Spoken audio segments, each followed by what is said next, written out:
Oh, fucking God.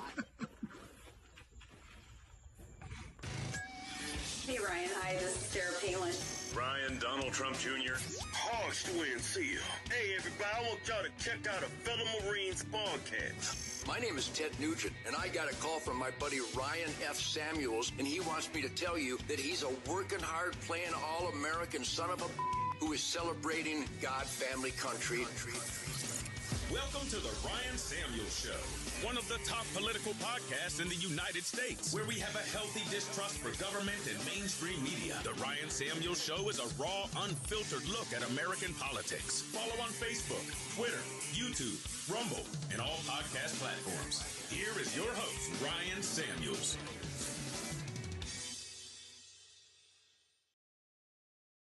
Hello, Patriots. So last night, we had probably the biggest interview of the decade with Tucker Carlson. So and we'll go over that just briefly. I mean, you should watch it. It was a really good interview. It's about 2 hours long. Good on Tucker. He asked some hard questions. I think he was very fair. He also asked President Putin to release the Wall Street Journal journalist who is in captivity, and said, are you willing to release him to us right now so we can take him home? Which I thought was a very classy move. Putin obviously said no. Anyway, so this was the biggest. Everybody's been anticipating this. Everybody's been waiting for this to come out. And I get alerts on my phone anytime the president speaks.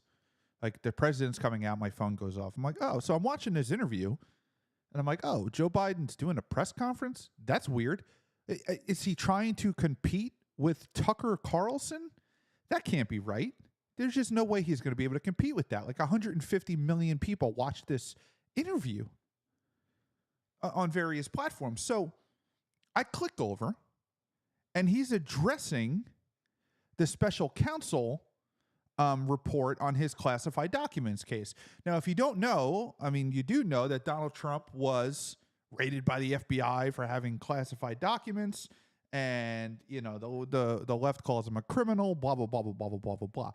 Turns out Joe Biden also had classified documents, and he was never even president of the United States. Joe Biden was the vice president. He had classified documents back from when he was in the Senate. So Joe Biden appointed his own special counsel to investigate himself. Obviously, they came back and they did not recommend criminal charges. The very interesting thing that the special counsel cited in this decision was that Joe Biden doesn't have the mental capacity to remember whether or not these were his. And if we took him to trial, the jurors would likely, I'm paraphrasing, but the jurors would most likely believe the old senile man, and it would be hard to convict him. So here's a passage from it. This is on Twitter. Given the intelligence and military officials present and the topics discussed at the meetings, Mr. Biden recounted for Zwanitzer, Mr. Biden should have realized that his notes did or were likely to contain classified information, but taken as a whole, the evidence will likely leave jurors with reasonable doubts about Mr. Biden knew he was sharing classified information with Zwanitzer and intended to do so. For these jurors, Mr. Biden's apparent lapse and failures in February and April 2017 will likely appear consistent with the diminished faculties and faulty memory he showed in Zwanitzer's interview recordings and in our interview of him. Therefore, we conclude that the evidence did not establish that Mr. Biden willfully disclosed national defense information. We have also considered that at trial, Mr. Biden would likely present himself to a jury, as he did during our interview of him, as a sympathetic, well-meaning elderly man with poor memory, based on our direct interactions with and observations of him, he is someone for whom many jurors will want to identify reasonable doubt. It would be difficult to convince a jury that they should convict him, by then a former president, well into his 80s, of a serious felony that requires a mental state of willfulness. So the special counsel is saying that this guy is senile.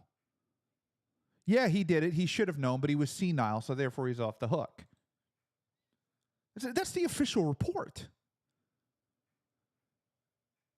That's absolutely astonishing. And the left continues to come out day after day and say that Joe Biden is not senile. I mean, he clearly is. So during this Tucker Carlson interview, Joe Biden decides to come out and address this. So now, why is he doing it in the middle of this Tucker Carlson interview? The biggest interview in the past 10 or 20 years, where finally Putin is going to talk about his side and why he invaded Ukraine. He's going to talk about the United States involvement. We're going to get questions that have been blackballed from the media. So everybody's watching this interview. He decides to come out during this because nobody's watching it. I tuned in and there were 500 people watching it. The President of the United States, 500 people were watching it. Everybody else is watching this interview. So we're going to watch it together. It's not long. It's about 10 minutes, and we're going to talk about it. And I'm going to show you something extremely interesting. He comes out to say that he is of perfect sound mind and body, but then he continues to confuse world leaders and argue with the press. The press came at him very hard, which we have not really seen during his presidency. Let's watch this video. Before we do, make sure you click that like button, like this video, subscribe to this channel, follow this channel, drop a comment. If you're on the podcast, download this episode and leave a review. Before I take your questions. As you know, the special counsel released his findings today about their look into my handling of classified documents. I was pleased to see he reached a firm conclusion that no charges should be brought against me in this case. This was an exhaustive investigation going back more than 40 years, even into the 1970s when I was still a new United States Senator. The special counsel acknowledged I cooperated completely. I did not throw up any roadblocks. I sought no delays. In fact, I was so determined to give the special counsel what he needed, I went forward with a 5-hour in-person interview over 2 days on October the 8th and 9th of last year, even though Israel had just been attacked by Hamas on the 7th and I was very occupied. It was in the middle of handling an international crisis. I was especially pleased to see special counsel make clear the stark distinction and difference between this case and Mr. Trump's case. The special counsel wrote, and I quote, "Several material distinctions between Mr. Trump's case and Mr. Biden's are clear," continuing to quote, "Most notably, after given multiple chances to return classified documents to avoid prosecution, Mr. Trump allegedly did the opposite. According to the indictment, he not only refused to return the documents for many months, he also obstructed justice by enlisting others to destroy evidence and then to lie about it. In contrast," he went on to say, "Mr. Biden turned in classified documents to the National Archives and the Department of Justice, consented to the search of multiple locations, including his home, sat for a voluntary interview, and in other ways cooperated with the investigation," end of quote. I've seen the headlines since the report was released about my willful retention of documents. These assertions are not only misleading, they're just plain wrong. On page 215, if you had a chance, I know it's a thick document. On page 215 of the report of the special counsel found the exact opposite. Here's what he wrote.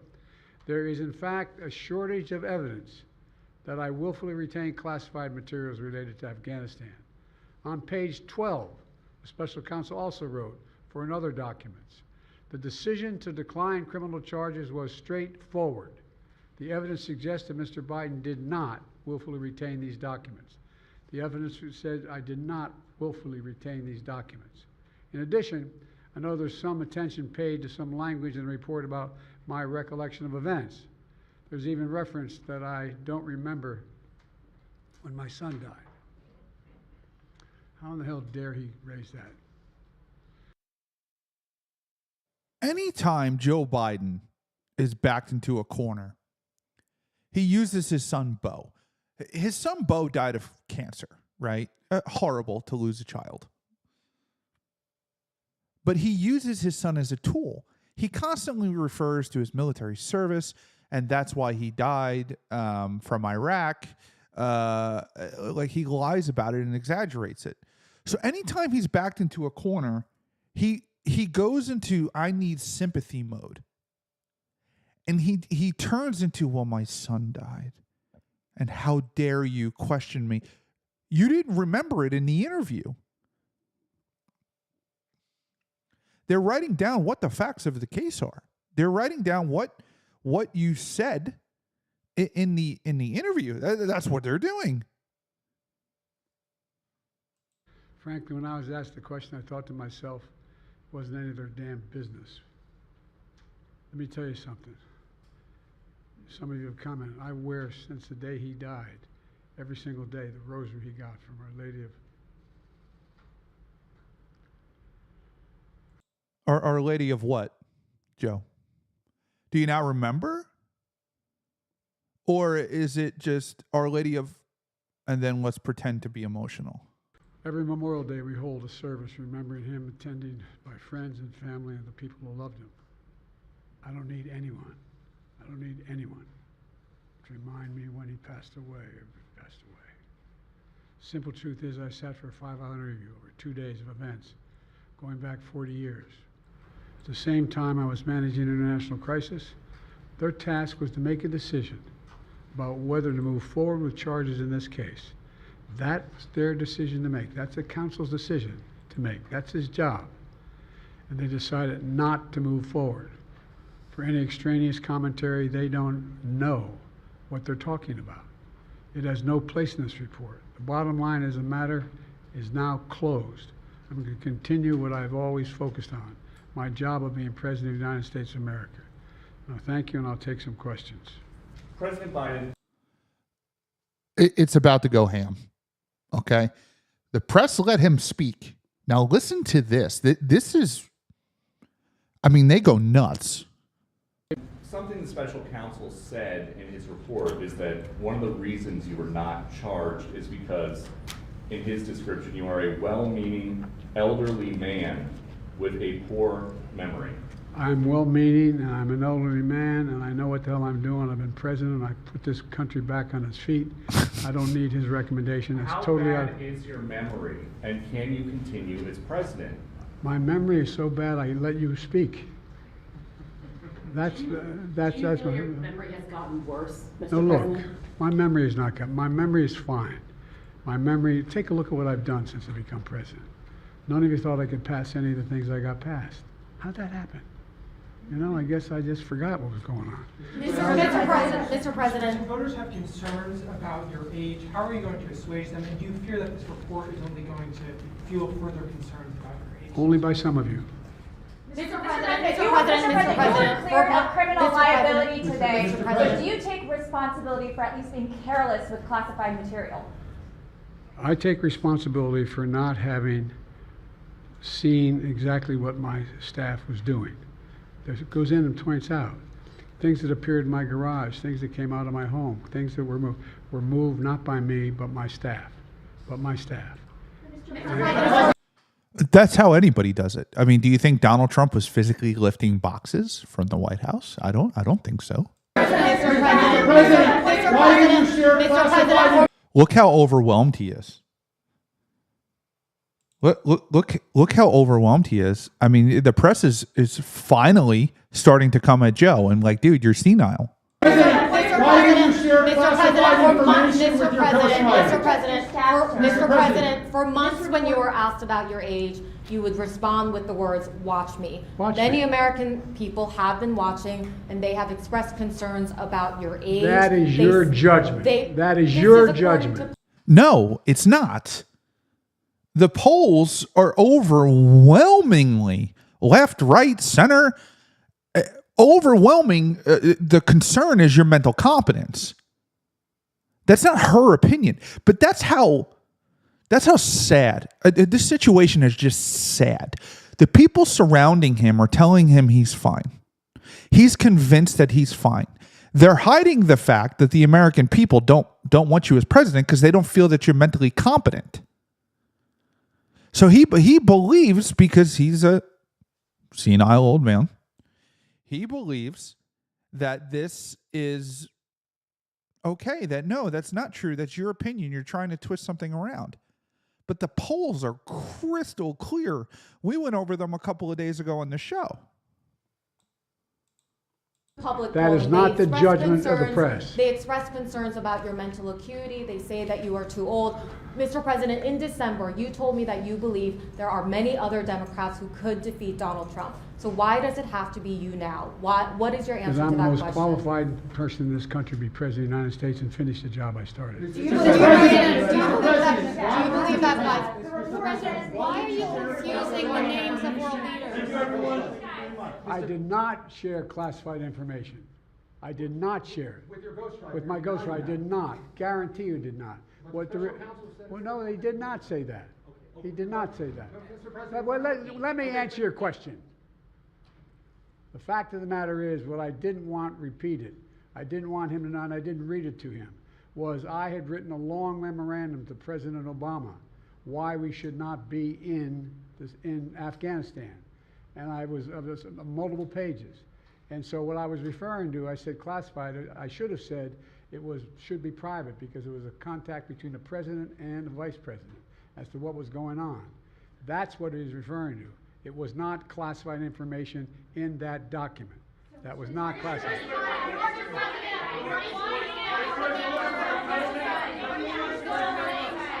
I mean, listen to them going after him. This is a dumpster fire for Joe Biden.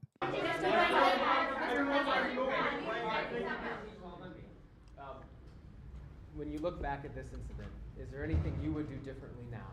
And do you think that a special prosecutor should have been appointed in the first place in both of these cases? First of all, what I would have done is oversee the transfer of the material that was in my office, in my offices.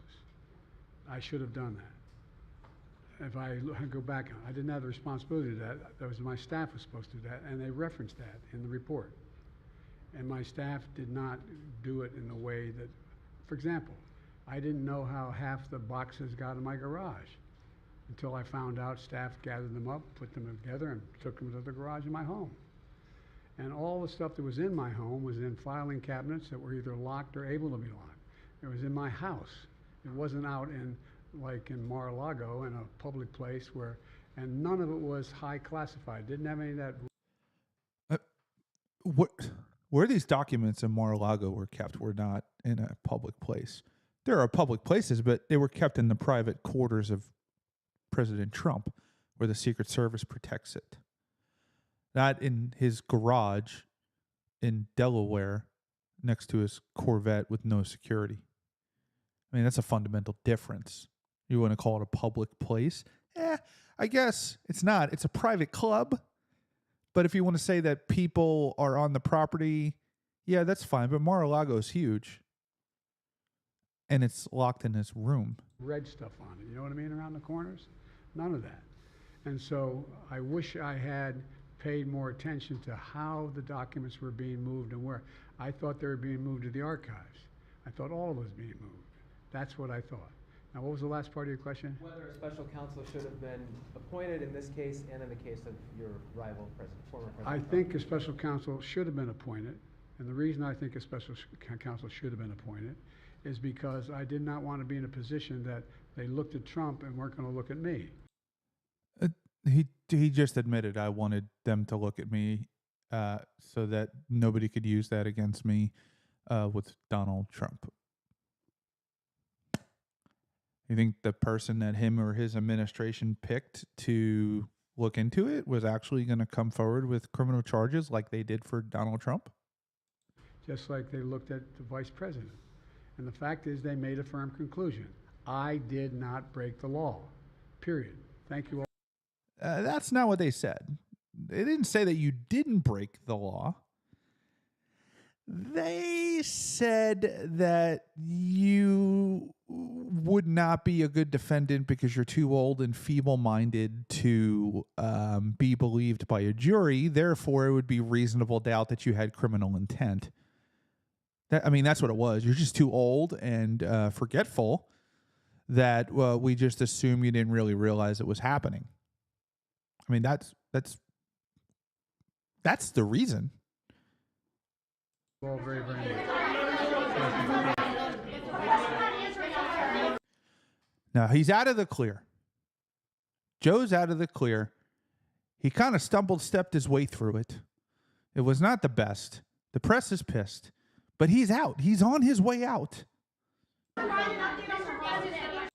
You made it, Joe. Get out of there.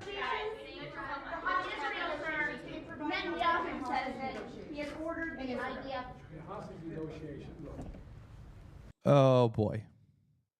You know the entire team is behind it. Like, this guy came out and was like, oh, my God. Come on, Joe. Thank God that's over. The entire team's like, oh, my God, he's going back to the microphone. The teleprompter speech is over. So now it's just Joe's mind, which is just nothing in there.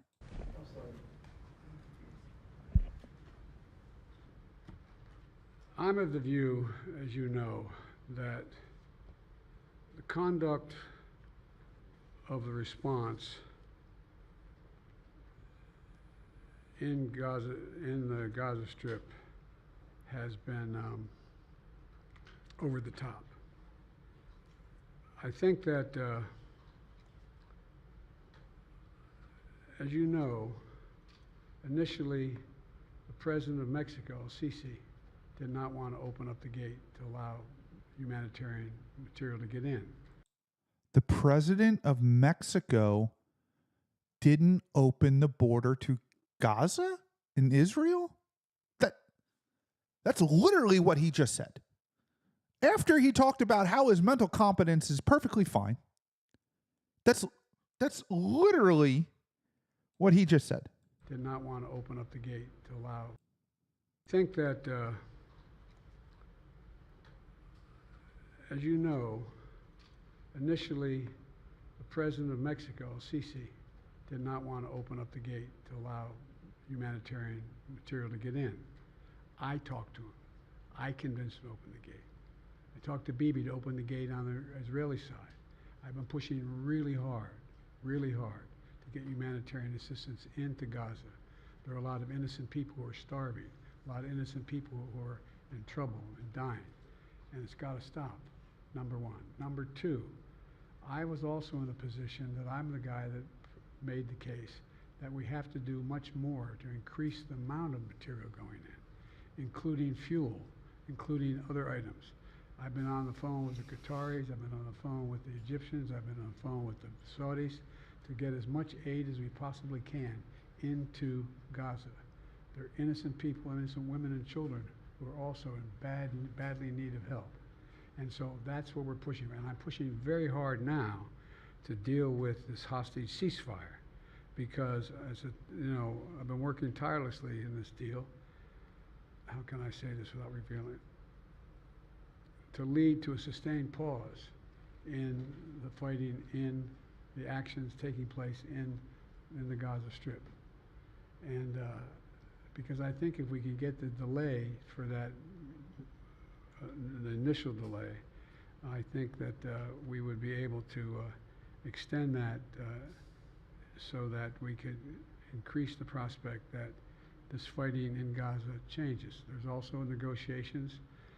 You may recall, in the very beginning, right before Hamas attacked, I was in contact with the Saudis and others to work out a deal where they would recognize Israel's right to exist, make them part of the Middle East, recognize them fully in return for certain things that the United States would commit to do. And the commitment that we were proposing to do related to two items. I'm not going to go in detail, but one of them was to deal with the protection against their arch enemy to the northwest, northeast, I should say. The second one, by providing ammunition and material for them to defend themselves. Coincidentally, that's the time frame when this broke out. I have no proof what I'm about to say, but it's not unreasonable to suspect that the Hamas understood what was about to take place and wanted to break it up before it happened.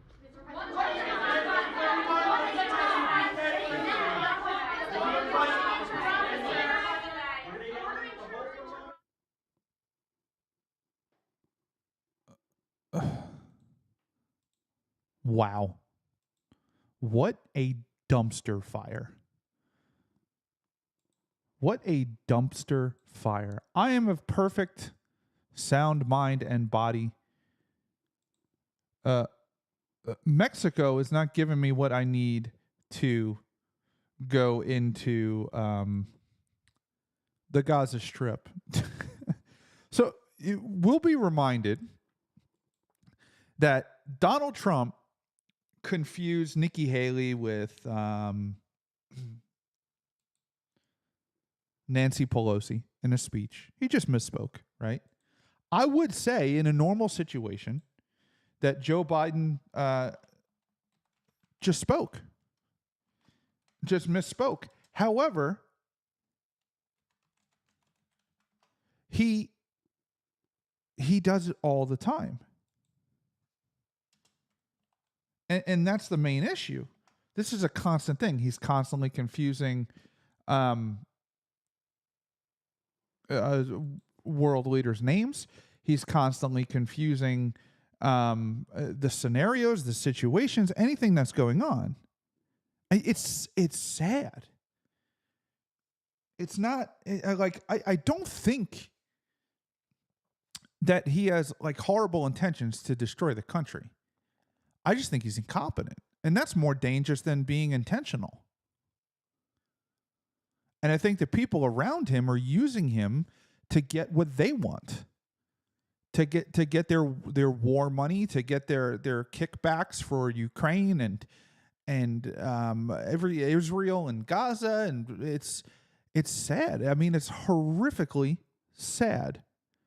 So let's listen to CNN, just this brief clip, CNN talking about this speech here. Can I just say, I mean, on this point about Mexico, I mean, he misspoke on the name of the country in the context of a larger answer about what he's doing to try to get humanitarian assistance into Gaza. Straight to backing him up. Straight. He misspoke. Okay. Like I said, I would say that under normal circumstances if he didn't misspeak every time he got on top of the microphone. If I think it's like 75% of the country thinks the country's going in the wrong direction, and significantly more than half of the country feels that Joe Biden is in serious cognitive decline and do not have faith in him to lead the country. If you take the totality of those circumstances and you put them together, it's reasonable to believe that he did not misspeak. But ironically, when Trump confused Nancy Pelosi with Nikki Haley, CNN said that Donald Trump has a mental decline. Are you kidding me?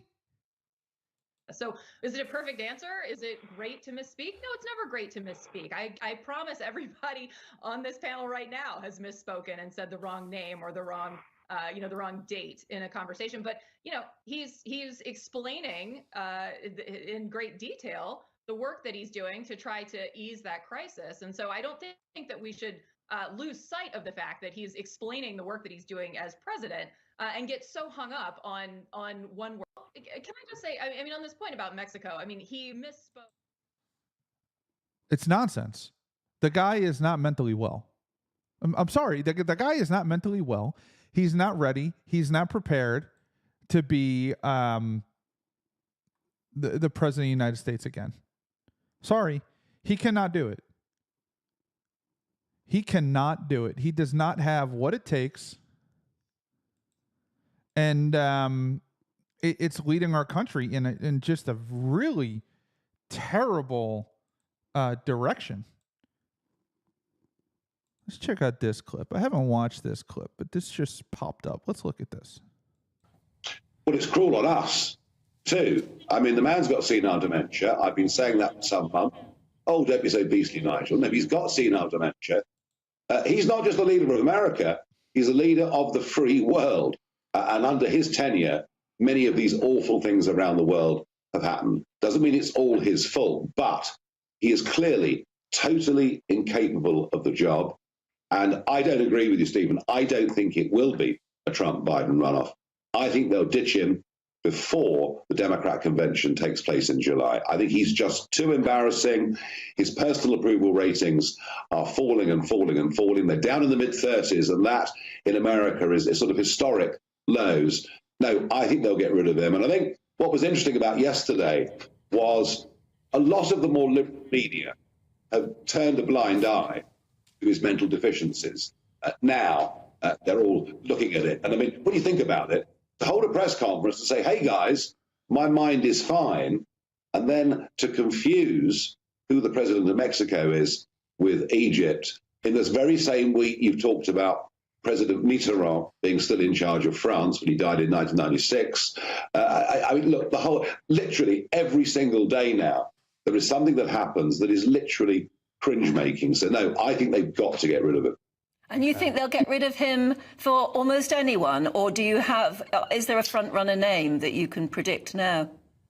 Well, clearly the sort of good-looking, charming Democrat is Gavin Newsom, who was the governor of California, very articulate, would play well on the media. His problem, of course, is that under his tenure, California has had some catastrophic problems. And it would be difficult for him to shake that off. There's nobody else obvious other than, the real outsider that keeps being talked about. Now, whether we take this seriously or not, I don't know. But Michelle Obama's name keeps being raised. Now, I just don't know. I would have thought that, after all those years in the White House and living under that pressure, and given that Barack is now like David Attenborough of America doing wildlife programs and incredibly popular, why the hell would you want to give it all up? But that is the one that's constantly being rumored. I don't know. I don't know if they're going to swap Joe out. And I think, listen, Joe's the president of the United States. If he says, I'm going to rerun, he's going to rerun. I mean, there's not really much anybody can do about it. They have to convince him to step down, but convincing him to step down means that, he's admitting that he is in cognitive decline, and that's going to be his legacy for his family forever. I don't know. Gavin Newsom, I mean, I don't know. Trump is way up in the polls. If it continues this way, Joe Biden's going to get destroyed in 2024. Don't take that as you don't need to vote. You need to vote. I don't care if the polls say there's a 150% chance that Trump is going to be president of the United States. You need to go out there and vote. Because that's how they get you. They say, oh, yeah, they're destroying, they're killing, they're leading. It's going to be great. And then nobody goes out and votes. But thank you for tuning in. This is the Ryan Samuel Show. Make sure you hit that like, share, and subscribe button, and we will catch you next time. Thanks for tuning in to the Ryan Samuel Show. Don't forget to like, share, and subscribe.